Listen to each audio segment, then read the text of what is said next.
Good morning. Now we discuss spectroscopy.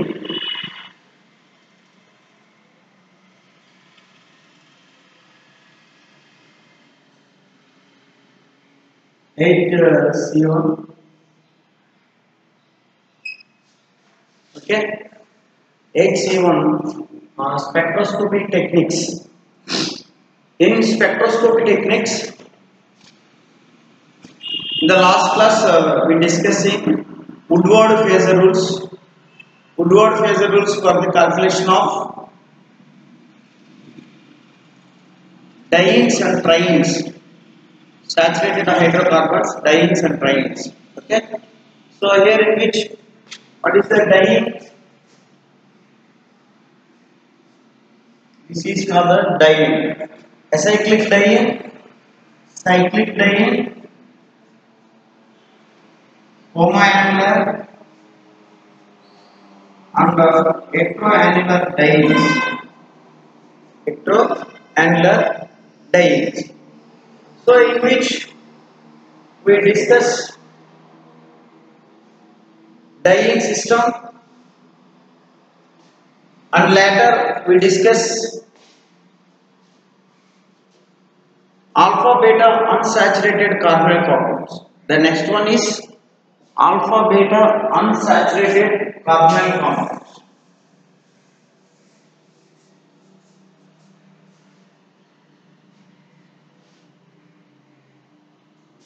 Here in which very important essay question.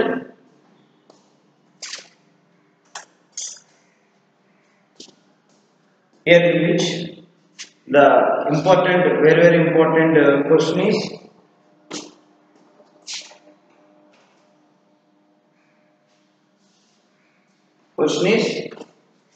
that is alpha beta unsaturated carbonyl compounds. Woodward phasor rule for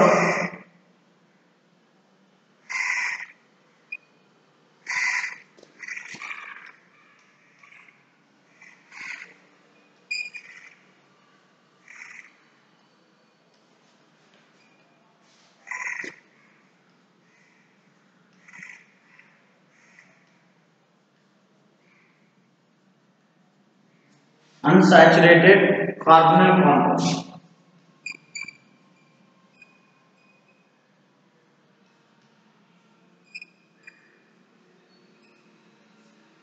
Alpha beta unsaturated carbonyl compounds. So what is the alpha beta unsaturated carbonyl compound? Alpha beta unsaturated carbonyl compounds అంటే ఏంటి? Alpha beta unsaturated alpha beta unsaturated carbonyl compounds అంటే ఏంటి అనేది కనుక చూస్తే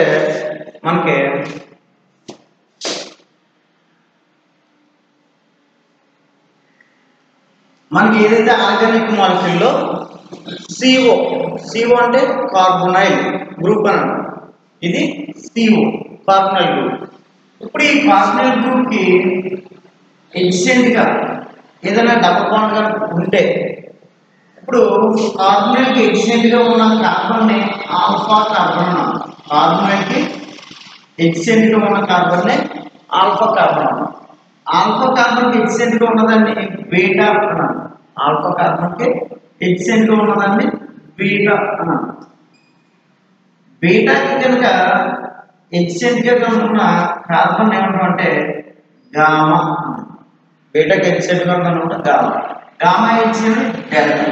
delta కన్నా ఏదైతే ఎక్కువ ఏదైతే ఉందో ఇంకా దాన్ని డెల్టా +1, డెల్టా +2, డెల్టా +3 అని అనడం జరుగుతుంది. So here in which the calculation of Woodward phasor rule for the alpha beta unsaturated carbonyl compounds. So alpha beta unsaturation లో మనకి ఏముంటుందంటే కాంజుగేషన్ అనేది ఉంటుంది. కాంజుగేషన్ అంటే చూడండి, for suppose only alpha beta వరకు తీసుకుందాం. ఓన్లీ ఆల్ఫా బీటా వరకు తీసుకుందాం. ఆల్ఫా బీటా వరకు కనుక తీసుకుందాం మనకి ఇక్కడ ఇది ఆల్ఫా బీటా ఏదైతే ఉందో ఇక్కడ ఈ డబుల్ బాండ్ కనుక షిఫ్ట్ అయింది అనుకోండి, ఈ బాండ్ ఇటు ఓపెన్ అవుతుంది. ఓకేనా? అంటే ఇది ఇందులో ఉన్నట్టు రెజొనెన్స్ లో ఉన్నట్టు అంటే కాంజుగేషన్ ఉన్నట్టు. సో ఈ రెండింటి మధ్య కాంజుగేషన్ ఉంది కాబట్టి ఇప్పుడు యూవీ స్పెక్ట్రోస్కోపీ మనం ఏదైతే కన్సిడర్ చేస్తామో ఆ యూవీ స్పెక్ట్రోస్కోపీలో ఏ టైప్ ఆఫ్ మాలిక్యూల్ కన్సిడర్ చేస్తాం, ఏ కాంపౌండ్ అయితే కాంజుగేషన్ లో ఉందో ఆ కాంజుగేషన్ లో ఉన్న దాన్ని మాత్రమే మనం కన్సిడర్ చేయడం జరుగుతుంది. సో కాబట్టి if you consider any molecule then the molecule is in the conjugation system. So here the alpha beta అంటే మినిమం 1 డబుల్ బాండ్ ఉండాలి దేనికి కార్బొనైల్ గ్రూప్ కి adjacent గా అలా ఉన్నదాన్ని మనం అంటాం alpha beta unsaturated carbonyl compound. So this compound is in the conjugation, then it shows the some lambda maximum value in UV spectroscopy. అంటే UV spectroscopy దాని మీద కనుక అప్లై చేస్తే it will shows the conjugation value lambda maximum value. ఓకేనా? ఆ lambda మాక్సిమాన్ని మనం calculate చేయడం అనేది జరుగుతుంది. ఇక్కడ ఇది alpha beta unsaturated carbonic compounds లో ఏ టైప్ ఆఫ్ కాంపౌండ్స్ ఉంటాయి అని కనుక చూస్తే అవి అసైక్లిక్ కీటోన్. ఓకేనా? ఇక్కడ ఏంటంటే ఫర్ ఎగ్జాంపుల్ ఆర్ అని ఇచ్చింది కదా. So here if R is equal to CH3 కనుక ఆల్కైల్ గ్రూప్ కనుక అయితే ఏమవుతుందండి ketone. R is equal to H కనుక అయితే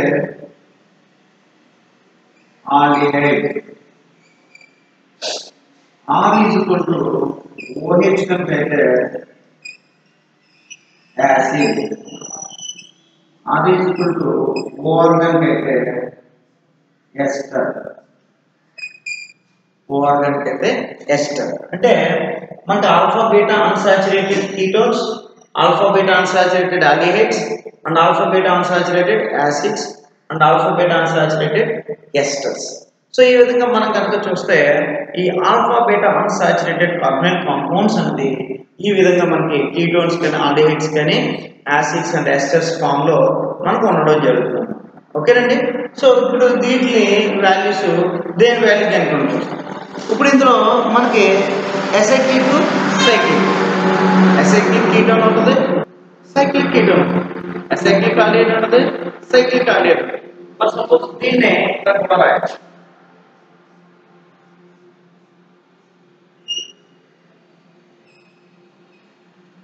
ఇక్కడ కూడా ఆర్ ప్లేస్ లో ఏది పెట్టినా ఆల్డిహైడ్, కీటోన్, యాసిడ్, ఎస్టర్స్. ఓకేనా? అలాగే ఇది ఇంకోలాగా ఎలా ఉండొచ్చు,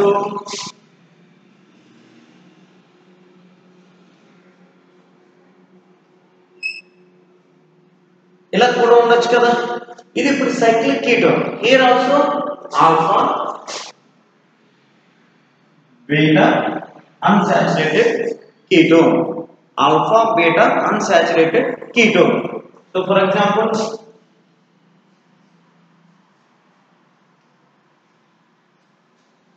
this is also alpha beta unsaturated ketone. Okay? So అలాగే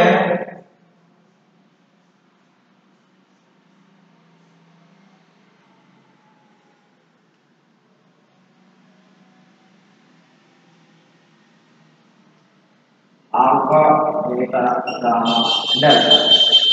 సో ఇది కూడా మనకి ఏంటంటే alpha beta gamma delta unsaturated ketone. So ఇలా so in this way we considering any kind of the unsaturated molecules, then it will shows the lambda maximum, then it will shows the lambda maximum value. So ఈ lambda maximum value మనం ఎంత ఉంటుంది ఎలా ఉంటుంది అనేది calculate చేయాలి. So ఇక్కడ మనకి వాల్యూస్ అనేది రాదు. బేసిక్ వాల్యూ, బేసిక్ వాల్యూ అంటే మినిమం అన్సాచురేటెడ్ కీటోన్ ఉంటుంది అనుకోండి, దానికి ప్రిన్సిపల్ బేసిక్ వాల్యూ ఉంటుంది. అలాగే ఇంకోటి ఏం చూస్తాం ఇంక్రిమెంట్స్. ఇంక్రిమెంట్స్ అంటే ఏంటంటే దాంట్లో ఏదైతే ఫంక్షనల్ గ్రూప్స్ ఉంటాయో లేదంటే ఏదైనా ఎలిమెంట్స్ అనేది సబ్స్టిట్యూషన్ అనేది ఉంటుందో అప్పుడు దాని వాల్యూస్ ఏమవుతుందంటే ఇంక్రీజ్ అవ్వడం అనేది జరుగుతుంది. అలా ఇంక్రీజ్ అయిన తర్వాత టోటల్ లాంబ్డా మాక్సిమం ఎంత క్యాల్కులేట్ చేస్తాం. So the basic values for the alpha beta unsaturated carbonyl compounds are basic value first parent acyclic R, రాస్తున్నాను చూడండి.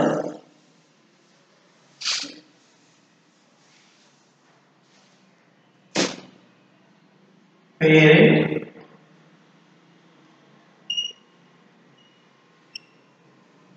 acyclic under and 6 member or higher member 6 or higher member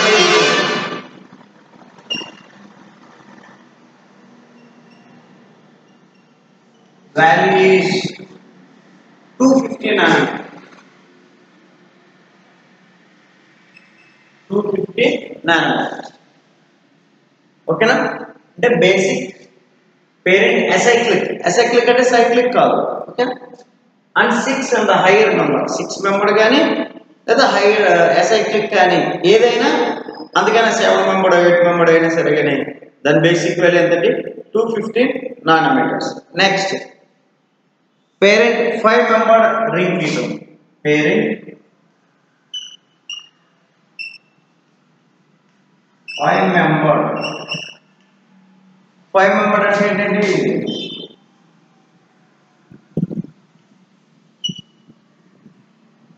దీనికి ఎంత value?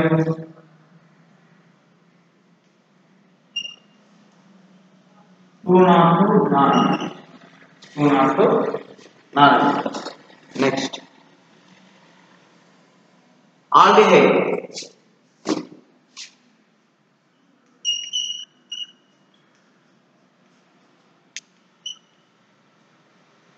unsaturated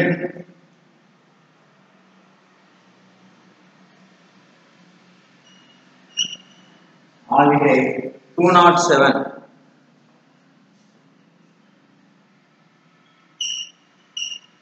And then 207. Next parent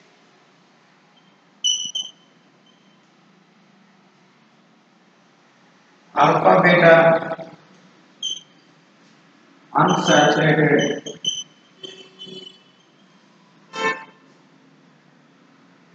acids and esters. Acids can esters can share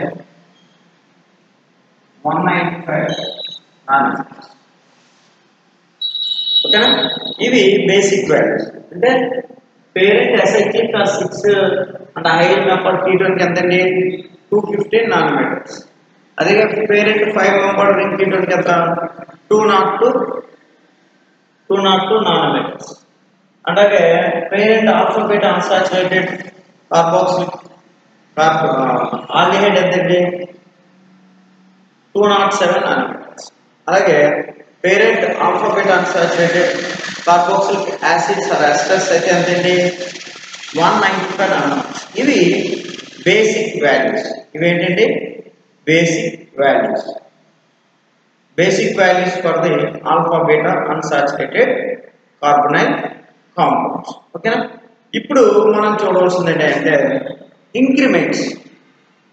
increments అంటే ఇప్పుడు alpha పొజిషన్లో alkyl group ఉంది, beta పొజిషన్లో ఉంది gamma, delta plus 1 delta plus 1. ఇలా ఒకే పొజిషన్లో సబ్స్టిట్యూషన్ ఉన్నప్పుడు ఆ ఆల్కైల్ సబ్స్టిట్యూషన్ పొజిషన్ మారే కొద్దీ దాని వాల్యూస్ అనేది మారుతుంటుంది. Increment value for example alpha పొజిషన్లో 10 ఉంది అనుకోండి, బీటా పొజిషన్లో దాని వాల్యూ 12 పెరుగుతుంది. అలాగే గామా డెల్టాలో 18 పెరుగుతుంది. అంటే ఇక్కడ ఉన్న సబ్స్టిట్యూయెంట్ ఆల్కైల్ గ్రూప్ అనేది పొజిషన్ మారే కొద్దీ alpha beta unsaturated carbonyl compound లో పొజిషన్ చేంజ్ అయ్యే కొద్దీ దాని యొక్క ఇంక్రిమెంట్ వాల్యూ అనేది చేంజ్ అవుతుంది.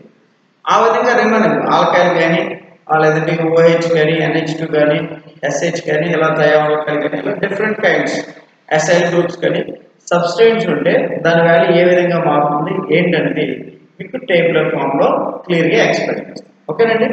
సో ఈ అర్థమైంది కదా? ఇవి basic values.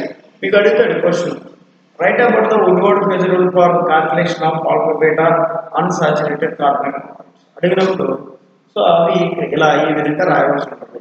Basic value increments తర్వాత 2 ఎగ్జామ్స్ తీసుకుని 2-3 ఎగ్జామ్స్ తీసుకుని రాస్తే మీకు కంపల్సరీగా 15 మార్క్స్ అనేది రావాలి. ఓకేనా? దీన్ని స్క్రీన్ షాట్ తీసుకుంటే మీకు అవి రాస్తారు. ఏదంటే ఇంక్రిమెంట్స్ అనేది రాయండి.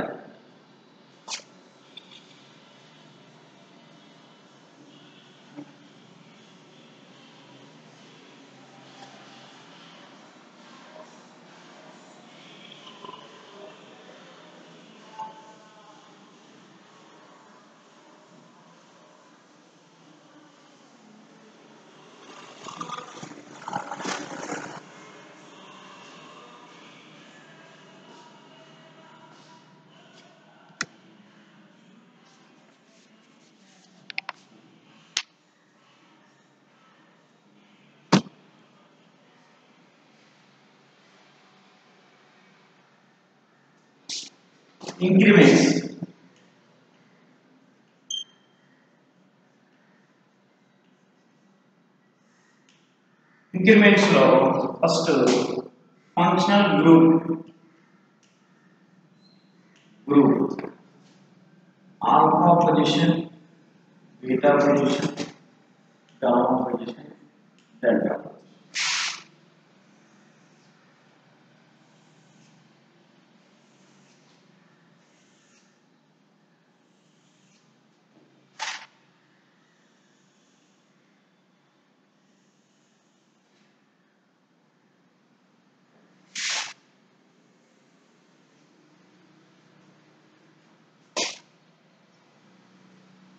ఓకేనా?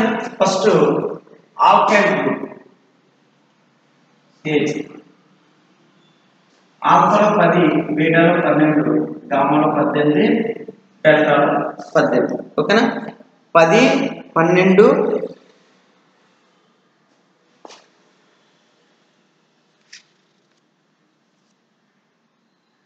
Alkyl group alpha 10, beta 12, gamma delta 12. ఓకేనా? Next hydroxy group OH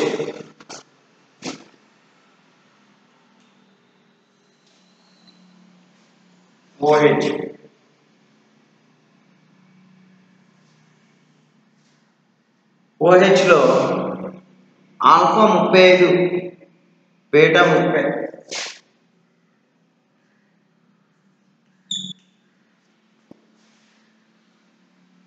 gamma లేదు, డెల్టా 50. ఇక్కడ గామాలో 0, గామాలో కనుక ఉంటే అంతే 0. OH తర్వాత ఎస్టాక్సైల్ గ్రూప్ అంటే OAC.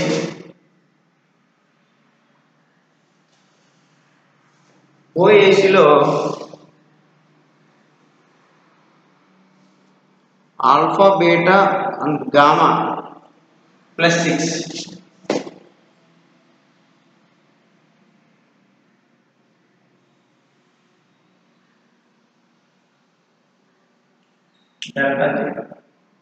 OAC తర్వాత ఆల్కాక్సీ OR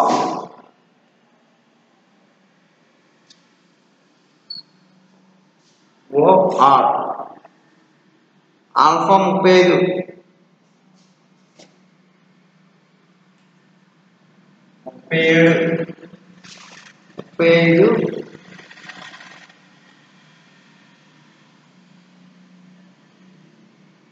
ముప్పై 17.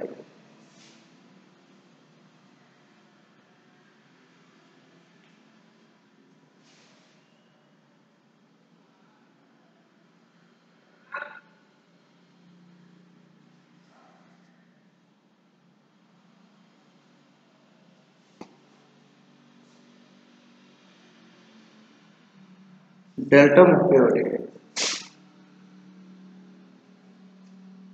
తర్వాత thio alkyl alpha 0, beta 85, gamma 0, delta.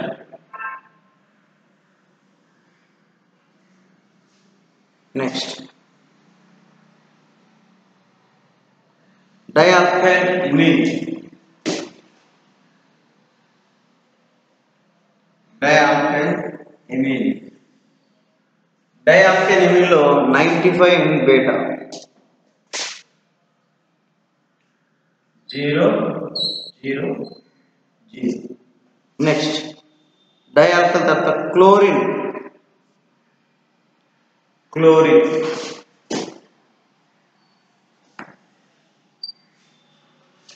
Chlorine.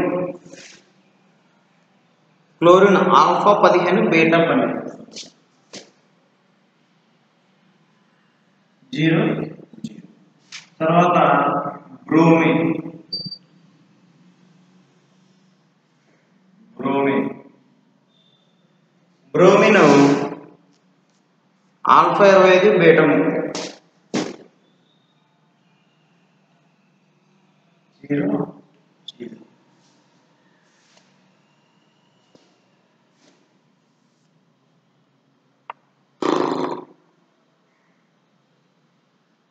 ఓకేనా, ఇవి వాల్యూస్. సో వాల్యూస్ కింద చూస్తే ఏముందండి, గ్రూప్ ఫంక్షనల్ గ్రూప్ CH3, ఓకేనా, OH, OAC, OR, SR, NR2, chlorine, bromine. CH3 alpha ఎంత అండి 10, బీటా ఎంత, బీటా పొజిషన్ అనుకుంటే 12, గామా పొజిషన్ అంటే 18, డెల్టా పొజిషన్ అంటే 18.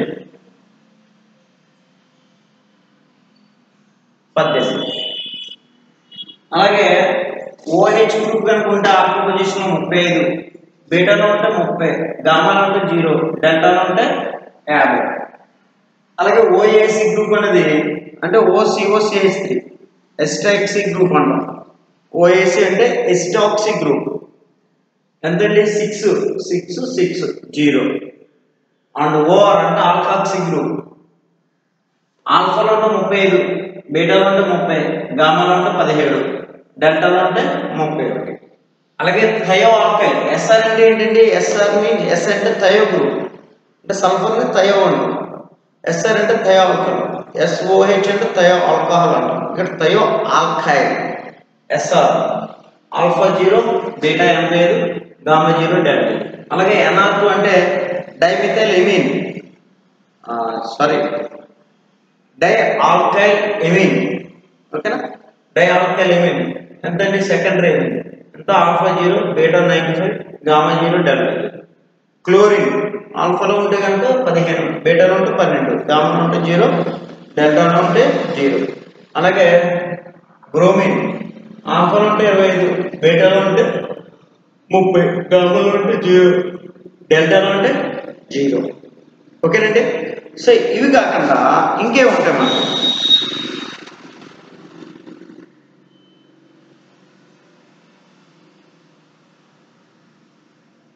ఇంకేముంటాయంటే if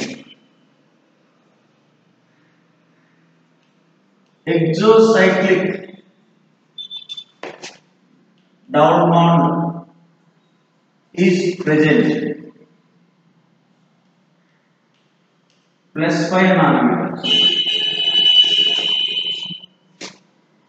If extra double bond is present +30 nanometers. +30 nanometers. If extra double bond HOMO to principal chromophore +39 nanometers. ఓకేనా, extra double bond కనుక HOMO to the principal chromophore అయితే +39 nanometers. Next, +39 nanometers. Extra double bond is present 30 nanometers. extra alcohol form to the principal crop for plus 39 nanometers. ఇవి increments of the compounds. ఇవి increments of the compounds. ఓకేనా? ఇప్పుడు దీన్ని use చేసి మనం ఈ values అంటే బేసిక్ వాల్యూ చూసాం. కీటోన్ కి 215. ఓకేనా? నెక్స్ట్ 5 మెంబర్ కీటోన్ కి అయితే 202, ఆల్డిహైడ్ కి అయితే 207, యాసిడ్ అండ్ ఎస్టర్ అయితే 190. So we can using these values, you can use these values, you can find out the total lambda maximum of the given compound. Okay na? So అలాగా compounds కి values ని calculate అనేది చేయడం జరుగుతుంది. దేని వచ్చేసి ఈ values అన్నిటిని యూజ్ చేసి. ఓకేనా? సో ఈ values అన్ని ఒకసారి స్క్రీన్ షాట్ తీసుకోండి. Very very important. ఈ విధంగా టేబుల్ ఆఫ్ ఫామ్ వేసి ఈ విధంగా కనుక రాసి ఇప్పటి నుంచి మనం ఎగ్జాంపుల్స్ కనిపిస్తాయి. ఇక్కడ నుంచి ఫర్